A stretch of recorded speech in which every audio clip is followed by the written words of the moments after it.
የአጀት ወይም የቃተኛ ጎረድ ሲያምራችሁ በ1 ኪሎ ስጋ ቤተሰባችሁን ማጥገብ ትችላላችሁ። ልጆቼም ጥሬ ነው ምንበላው ብለው 1-2 ቀን ቃተኛ በልተው ተመችቷቸው ነበርና ጥሬ ነው ምንበላው ብለው ሰጥቻቸዋለሁኝ ለዛሬ።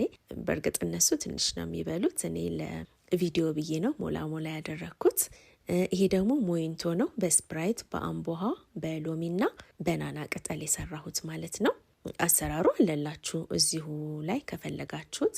ከዛ ቀይ ስጋውን እንደዚህ መርጬ ጎረድ አደርገዋለሁ ማለት ነው። ከልጄ ጋር ነው አብረን የሰራ ነው። እንዲያውም እሷ ናት በብዛት የከተፈችው ማለት ነው። እዚህ ጋር ተቀብላኝ እንደምታዩት የኔን ለማሳከል እየታገለች ነበር።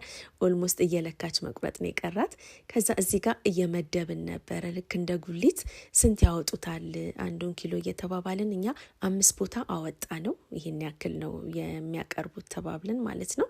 እና አስቡት እንግዲህ 1 ጎረድ ስንት አውጥተን እንደምንበላ እና 1 ኪሎ በትንሹ ከ5 እስከ 6 ሰው በደንብ ነው የሚያጠግበው። አዲስ ያነጠርኩት የሸኖ ለጋ ቅቤ ነው። የሸኖ ለጋ ቅቤ እንደው ባይነገርም በጣም ንጹህ ነው። ቀጥታ ከዛው ከመጣ ያልተቀየጠው ማለት ነው። ከዛ ቅቤውን አደረኩኝ፣ ጨው፣ ኮረሪማ፣ ሚጥሚጣ፣ ትንሽዬ በርበሬ ለከለር ጨመርኩበትና ትንሽ ሞቅ አደረኩት። ጣባውም ሞቅ ቢደረግ እንዳይበርድ ጥሩ ነው። ከዛ ጨመርኩት ማለት ነው። እና ትኩሱን ቶሎ ሞይንቶን መጀመሪያ ነው የሰራሁት። እሱን እስከምሰራ ድረስ ይሄ እንዳይበርድ ብዬ መጀመሪያ ሞይንቶን ሰርቼ ከዛ ወደዚህ ነው የሄድኩት ማለት ነው። እኔ ጎረድ በጣም የምወደው ምግብ ነው ማለት ይቻላል።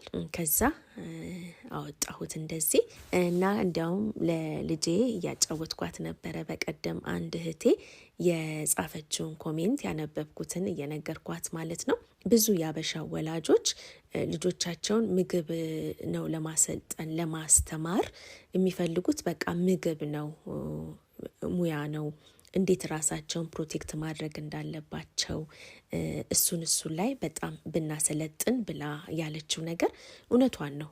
በእውነት ለመናገር ከሆነ እውነቷን ነው። በጣም ልጆቻችን እንዴት ራሳቸውን እንዴት ንቁ ሆነው ፕሮቴክት ማድረግ እንዳለባቸው ማንንም ማመን እንደሌለባቸው ማሰልጠን አለብን ብዬ አስባለሁ። እውነትንም ደግሞ እየተናገርን በቃ ያለውን ሪያሊቲ ለልጆቻችን ሳንደብቅ ትክክለኛውን ነገር መንገር አለብን ብዬ ነው ማስበው።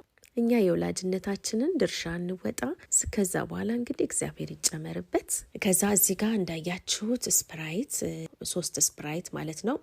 ያንዱ ግማሹን በናና ፈጭቼዋለሁ እንደምታዩት እዛ ጋር ማለት ነው። ከዛ 1 አምቦሃ አድርጌ በጆግ ካደረኩኝ በኋላ ይሄ ናናና ስፕራይት ፈጭቼ ከዛ አጥልዬው ማለት ነው።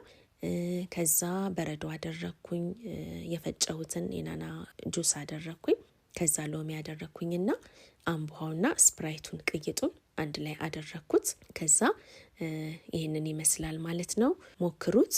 የስትሮበሪ ሞይንቶ ደግሞ የበለጠ ይጥማል። ልጆቼ እሱን ነው በጣም የሚወዱት። እሱን ደግሞ በሌላ ጊዜ ሰርቼ ይዤ